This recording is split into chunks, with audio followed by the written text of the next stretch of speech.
girls, today we're putting our productivity hat on and we're going to be super productive girls. I am a massive fan of productivity. I don't know why. I have consumed endless hours of content, podcasts, books, YouTube videos on productivity over the past 5 years. They are literally my hobbies. So today I am ranking them according to what I find most useful. First off, let's go through my rating system. So I have based this off Ali Abdaal's ranking system. So super is super life-changing and I use it every day. A is essential to know. B is useful and nice to know.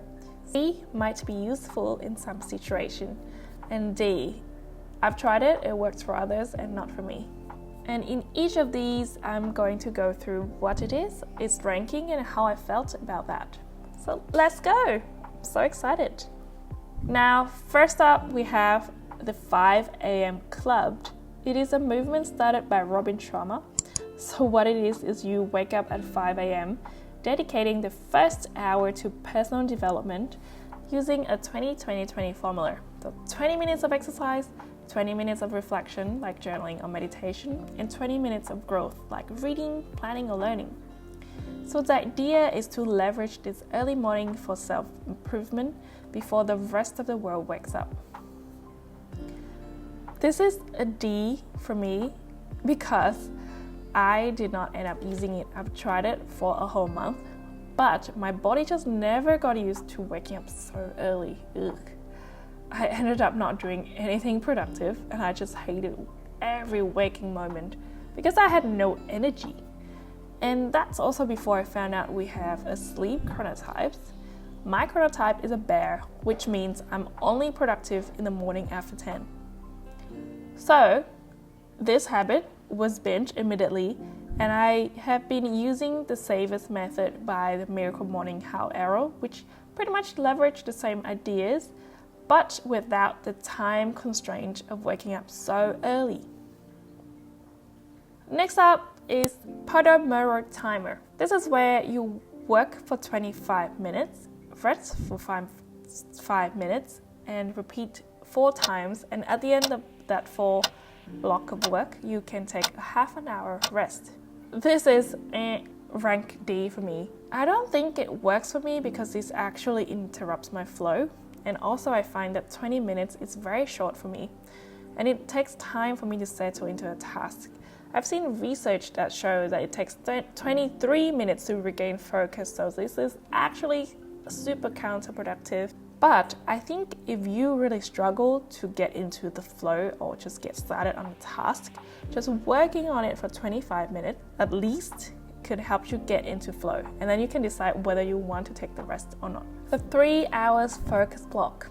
This method I actually found through a really awesome channel about getting into flow by Ryan Doris, who is a co-founder of Flow Research Collective. The science says that the more you work, the less productive you are. Not only that, but by forcing yourself to work less hours, you can unlock a whole new set of productivity superpowers.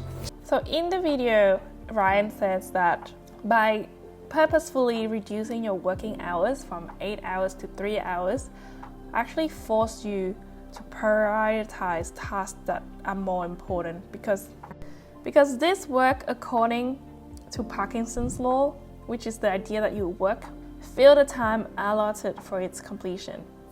So by compressing our work hours from 8 hours to 3 hours, it forces you to prioritize tasks that are high leverage, which are the ones that move the needle the most. This is also quite similar to a concept called productive procrastination that I found on another podcast, which actually supported the idea that people who productively procrastinate, well, in parentheses here.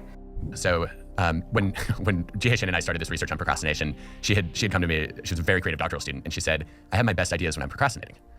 And it was one of those moments where I didn't believe her, but I thought it was an interesting enough idea that it was worth exploring. And I said, "Show me. Let's get some data. Let's see if we can test this."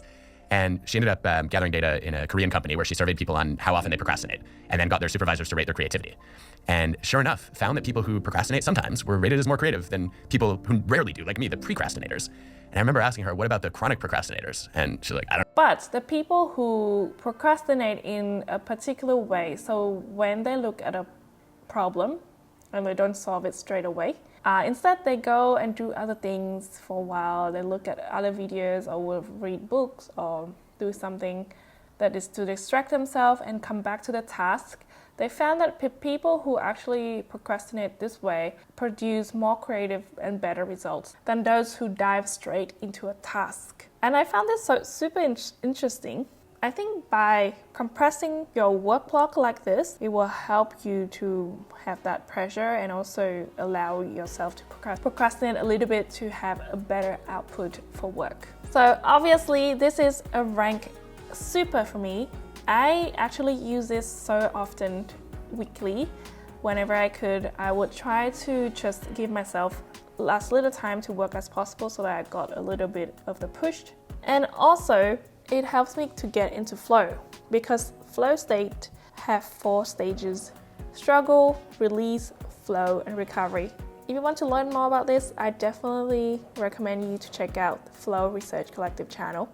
They talk so much about this stuff. But whenever I sit down to do a 3-hour work block, I make sure that I push through the struggle phase. So that's the inertia of starting the task, or I must try to get through that so I can get to the flow state. Because every time you stopped at the struggle stage, that means you must restart the flow cycle and you end up not doing anything in flow at all. The next productivity hack is actually flow day, which is one level up from the 3-hour focus block. My first time hearing about flow day is from the Flow Research Collective again. Imagine completing a month's worth of work before dinner. Sounds ridiculous, right? It's actually something you can do weekly, monthly, or quarterly. Basically, you block out a day to work on all your important tasks, the tasks that move the needle. So the way you will structure this is by breaking the day into 4 of the focus block. And in between those blocks, you need to set up recovery and break activities. But the caveat is you need to sort out your life admin stuff out before you have this flow day to ensure maximum focus, because otherwise in the back of your mind you'll be thinking about all the laundry you need to do, what food you need to eat, and what you need to order in for lunch, and yada yada yada. And you need to plan out what you'll be doing exactly for your flow day as well to minimize friction. For more details on this, I will link the video where I learned this from below. This has absolutely changed my life. I have incorporated this pretty much monthly. Just one day of focus allows me to get a week's worth of work without sacrificing my free time with friends, because now on the weekdays I can schedule my social time, and then on a weekend I can block out 1 day or 2 days to work on my passion projects. I've been trying this out for about 6 months now, and I've really enjoyed these flow days, and I really find myself super productive, creative, and focused every single time. And I can't recommend it enough. Time blocking. If you haven't heard of time blocking, where have you been? And have you been productive? Not just joking. But if you don't know what it is a time management technique where you divide your day into specific blocks of time and dedicate each block to a particular task or activity. This is rank A. I think that it's really useful to help you visualize the week, and also it's very useful when you're reviewing what you've done throughout the week and to know where your time is going. So personally, I do use it quite extensively a few years ago, but now I have shifted to just blocking out my calendar so that I can have work blocks instead of specifying which task I'm going to do. So it's pretty useful, but I like to keep it flexible. And I really recommend you trying it if you haven't already, and I swear it will help you track where your time is going, and you'll always feel like you're on top of your schedule. Eisenhower Matrix. This one is a task management tool that helps you organize and prioritize tasks by urgencies and importance. by dividing into 4 quadrants with different work strategies. This one is a rank B for me. I feel like it is quite useful when you have a lot to do and on your mind, and if you haven't had a chance to really flesh out what are those to do, then dumping them all out on the page and then categorizing them really help to fine-tune what are the most important tasks you need to focus on. And so you don't waste time on useless thing, but you can also if you want to. Having a break every hour. This is an idea by Daniel H. Bing, the author of the book When. In this book, he highlighted a study from Denmark where a student who take 20 to 30 minutes break before an afternoon task performed significantly better. Their scores improved to levels comparable to having 3 additional weeks of instruction and having more educated and affluent parents. And this actually really blew my mind that the power of having breaks is so useful and so underutilized, because these days we are just so used to being productive, and if we are taking breaks we feel like we're useless. So I think that's really toxic, not having breaks. And another interesting fact that he noted out is that not all breaks are created equal. Outside break are more effective, social break are more effective, and moving breaks are also more rejuvenating. This is a rank C for me. Why? Because I think I'm already very good at taking breaks. So this wasn't really a life-changing hack for me, but it is a great tool to remind myself when I'm working in a 9 to 5 and I have a busy day. It forces me out of my chair and take a break. And while my job is quite mentally stimulating, it's very easy for me to get back into the groove of work even after a break. But when I find it not so helpful is when I'm doing creative work, because I can be really deep into the flow state. Eat the frog! This is such a weird one, but it is a famous productivity hack where you should tackle your most difficult task in the morning. This is because as the day progresses, your willpower, which reset every morning, will dwindle and you are more likely to do unproductive things. This is a rank C for me. I feel like I don't think it's very practical if the work that you need to tackle is not your full-time job. Because for me, most of my eat the frog tasks are related to my passion project, and I cannot dedicate a full focus block to actually do that important task before I have to start my full-time job. So what I like to do is I modify this into having one important task that I need to focus on for the whole day. So, I guess my tip here is just to adjust to what works for you. Now to my favorite topic, cycle syncing. This is a very new and viral concept where you should organize your tasks according to your menstrual cycle, because we are women and we go through different seasons with different level of energies, and the best way for us to utilize it is to match our task level to what season you're in. This is a rank A for me. I found it an amazing way to practice self-love, to help understand your body more. And ever since I started cycle syncing, which is about a year now, I feel so in tune with my body, and I don't beat myself up when I don't finish work, because I know that at that time my body has low energy and motivation is because of my hormones. So there is nothing to beat myself up about. Or when the menstrual cycle is coming up, I try to prioritize slow walking, light exercises, and easy tasks like admin, filing, and all that boring stuff that you don't want to do early in the cycle. But this is a topic that I love, so stay tuned for a video on it on how I cycle sync.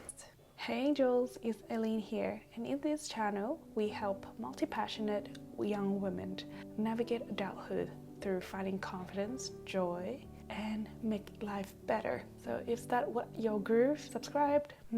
Rest. Wait, you mean rest? Do you mean not being productive and doing nothing? Hear me out. There's this very famous story about 2 men chopping up wood, and one man who is constantly chopping every hour and was surprised by the other competitor who every time he sees him, he was taking a break, but at the end of the day, the one that was taking a break actually cut up more eggs. And what was he was doing? He was sharpening his axe. So think of rest as sharpening your axe. You are actually working in your flow stage, because remember I was mentioning the 4 different stages of flow: struggle, release, flow, and recovery. So after you have done your flow cycle, you need to recover, and this is your reward for working so hard, and your body is physically craving this rest so that you are able to brew ideas, feel your energy, and feel your motivation. This was something that I didn't think was possible, to rest while still feeling productive. But I was so wrong about this. I should have taken more rest, and I really wish that I never felt so toxically productive a few years ago. But now I'm telling you, so you need to take a break. This is on super rank. I have dedicated my rest days every single month where I don't think or I don't work on my side projects or my creative pursuits. After these days, I feel really energized, and I've kept myself going very easily just because I've taken the time to rest. And on these days, I could be doing my artist date, so I could be painting, baking, walking, socializing with friends, all these activities I love doing. And that reminds me of this is what life is about, not work. Work is supposed to support these beautiful things that I'm spending my time on. Energy task batching or management. This is an amazing tool popularized by Elizabeth Phillips, where you would categorize your task based on your energy level, and then subsequently organize those tasks based on your work block and based on how you feel at that time of day. So for example, for most people, and for me, that high energy block would sit early in the day, so I could be focusing on the most mentally stimulating, challenging / you don't want to do those kind of things in the first hour of the day or first block of the day. And then in the middle you have the medium energy tasks, and at night, in the afternoon you have a low energy. And apparently when the evening comes, your energy peaks again, so you can do some medium energy task in that block. This was so amazing. This was like a level up from time blocking, because someone who knows yourself really well, you'll be able to flexibly be productive selectively. This is a rank A. For me, it works really well. It allows me to have the flexibility of being productive, but not being fixed into a task. The rationale behind this is because you are more likely to produce more creative, more high quality work when you actually enjoy a task. So this way you can pick from your list of tasks, which is categorized based on energy level, which one you want to do right now, because that's the version of yourself, because that's the best task for you to do in that moment. Instead of picking from a long list of tasks, or instead of predetermining what you're going to do in that hour and you just afraid doing it. So highly recommend trying this one out. No social media or phone in the first 2 hours of waking up. I can't remember who was the one that said this, but it's probably Cal Newport, Andrew Huberman, or many people. Oh, I think it's Jeff Bezos as well. So many of those successful people have figured out the way to stop derailing your mornings. So listen to them. But also, there is some science behind this. So as soon as you have social media in the morning, that shoots up your dopamine level, and that causes you to be chasing dopamine throughout the day. Personally, I feel that this has helped me to reduce stress, keep me focused, and stop me from spiraling early in the morning or having anxiety throughout the day. So this is definitely a rank A. Goal, plan, and system.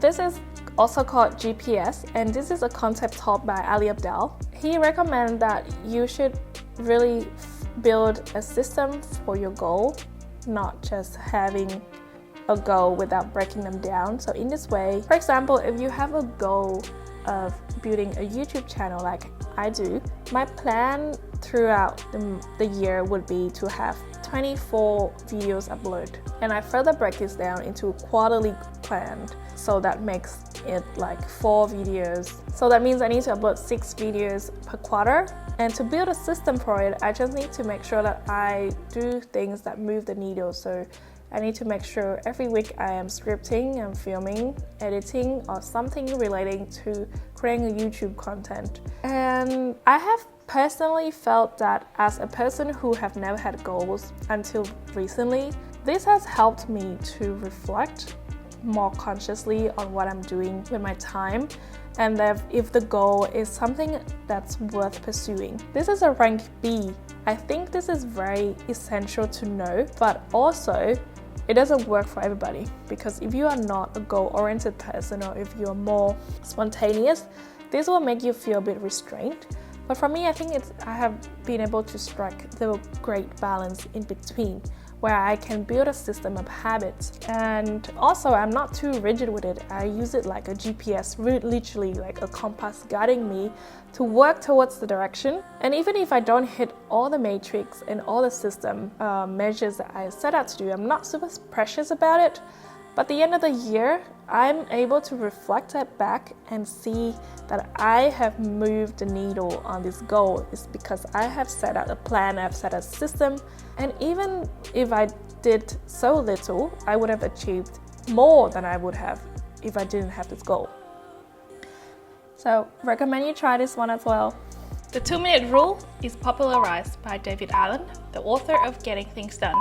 So the idea is when you have a task that takes less than 2 minutes, you should do it right away instead of writing it down. So simple, but I think this is an essential and you need to know and need to do this. Personally, this helps me so much when I'm doing housework, because I tend to leave my dishes around piling up. So in this way, I don't do that, and it helps me keep a tidy house and also get things done instead of writing down a long to-do list. In a similar sense, the 5-minute rule. This is slightly different though. This is when you need motivation to do a task that you don't really want to do. I first encountered this in a video of Ali Abdaal's, the productivity guru. So when you have a task that you don't want to do, just do 5 minutes of it, and after the 5 minutes you can stop doing whatever you are doing. But most of the times you've tricked your brain into just doing the task anyway and not finding yourself wanting to stop. But actually you shouldn't do this all the time, because if you don't stop the task after 5 minutes after you have promised yourself, you'll start feeling like being tricked by your own little brain. This has been a great game changer in my productivity, because there are many times where I did not want to go to the gym, but I just end up doing a little bit, 5 minutes, or start writing my script for YouTube for 5 minutes, and I ended up just enjoying it after, and that really helped me to get through the door, which is the hardest thing. I think there was a saying that the heaviest weight you need to lift is the door. Maybe I totally butchered that quote, but you know what I mean. Moving to breath work. This is actually an energizing productivity hack that will help to enhance your focus, because deep breathing increases the amount of oxygen in your body, making your focus more sharp. You're able to see more. It helps to reduce stress and calm your nerves. Take a deep breath. Doesn't that feel so great? Rank for this is C. I think it is very useful in some situation, but I don't use it every day. I only need to use this when I need to get into flow state, when I'm especially tired, and especially after a bad night of sleep, to help energize my brain and wake me up. Exercise! Another one that is so contradictory, because why are you spending time on exercising instead of doing whatever you need to do? But this is another productivity hack that will multiply your productivity. Despite all the benefits that it has, is a form of also mental rest. It helps the brain recover from mentally stimulating tasks and instead help you spring into action and your motivation of it. And there are so many studies that say people who exercise can do so much more. They're happier, they're more productive, they have male friends, and it keeps them on that uncomfortable zone of just expanding themselves. That's a concept that I heard from Leila Hamolzi, and she's an incredible entrepreneur. This is such a game changer, so it definitely deserves an S, a super rank. It's a wonderful way for me to recharge, have ideas flowing through when I'm at the gym. It has also helped me increase my grit, my social energy level, my overall energy level, and I'm able to just spring into my next passion projects without being so tired and tied down on the couch, which is what I have felt before when I didn't go to the gym so often, or wasn't as an active person. This one is a little bit controversial. I don't know if this is a hack anymore or everyone uses it now, but listening to content at a 2x speed. I think I've started doing this maybe 3 years ago now, when I started consuming content so extensively. It really is an efficient way to listen to something that you just want information from and not for enjoyment. This is definitely a game changer for me. So I like to use this in podcasts, audiobooks, because these have a slower pace and I want to absorb information very quickly. Some YouTube videos, I also do this if I want to find out particular information, but I definitely don't recommend using it too often, because when people are speaking in real life, you don't have the 2x button. So your attention span is going to be affected so much by this, so just use it with care, right? Now we're getting to our two last productivity hack, the weekly to-do list. I actually don't like to-do lists for daily because they don't work for me personally, but I like to have a running to-do list and a weekly one. The reason for this is because our brain are not trained to store information. You need a way to just write down your to-do list so that you can focus on the task at hand. This is definitely a rank C. Is useful in some situations, but it is a very great beginner tip for someone who wants to be more productive. And I have also been supercharging this by using the app Flow Savvy to help me schedule my essential tasks and to do for that week. I came across Flow Savvy app when I started to find that I have too much task that I want to do, but I don't have enough time. So being an overachiever that I am, I want to do everything that I can. So Flow Savvy has helped me to just reschedule my task, even though I've missed it,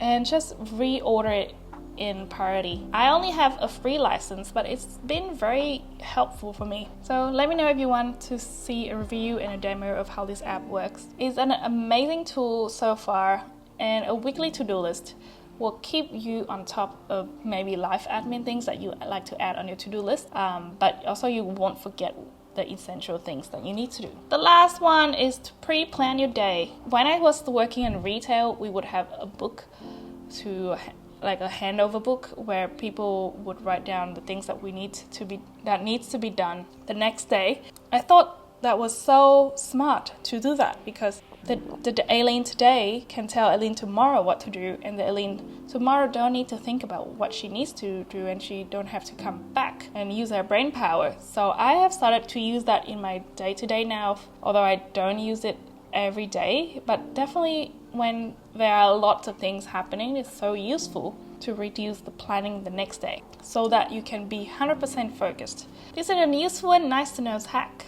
Alright, we've come to the end of this very long video. I have had so much fun going through all these productivity hacks, and a lot of these tools are useful for me to establish a good habit or schedule. So I don't really use them every single day, but I just pick and choose from my productivity hack toolbox for whatever I need that day. So I really hope that this will give you a better idea of how to live your life more productively. And until next time, take care of yourself, Angel.